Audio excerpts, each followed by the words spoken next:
Provinsi Bengkulu. Dengan perkembangan pertumbuhan di Provinsi Bengkulu, artinya dari usia 3 tahun sampai 4 tahun 5 tahun ini mereka ini membutuhkan beras, artinya nasi ya. Jadi persediaan dari Bulog itu seperti mana, Pak Kepala? Ya, jadi dapat kami sampaikan dulu yang pertama bahwa tugas pokok dan fungsi Bulog tadi ini adalah sebagai salah satu instrumen negara ya, dalam rangka bagaimana kita bicara dari sisi ketersediaan bahan pokok pangan khususnya beras kita tadi ini dengan penugasan yang diamanahkan oleh Presiden kita Pak Prabowo untuk mendorong cita beliau dari sisi bagaimana kita bisa berdaulat dan diri terhadap pangan kita. Itu yang pertama, bahwa terhadap penugasan kita kepada Bulog 3 juta ton untuk tahun 2025. Alhamdulillah sudah kita serap kurang lebih di 4,2 juta ton tahun 2025, sehingga bisa dikatakan bahwa secara umum Indonesia kita swasembada beras. Kita bisa mandiri dan bisa menyerap hasil produksi petani tadi ini dengan kita beli harga yang cukup baik, membuat petani juga menjadi tersenyum, yang berefek kepada kekuatan iron stock kita, beras cadangan beras pemerintah yang ada di gudang Bulog itu kita optimalkan seperti itu.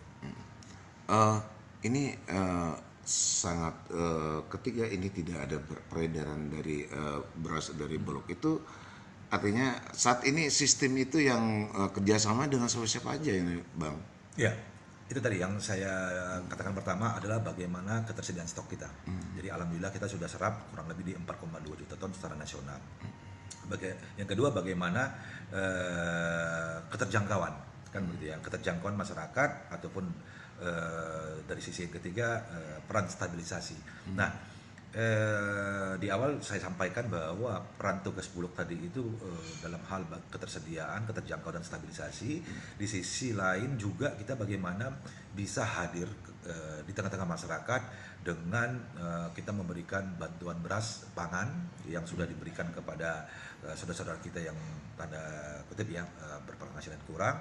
Nah, tentunya juga kita bekerjasama dengan para stakeholder yang ada dari pemerintah pusat, provinsi sampai ke daerah, bagaimana kita bisa mendistribusikan bantuan-bantuan pangan kita kepada saudara-saudara kita yang kurang berkecukupan.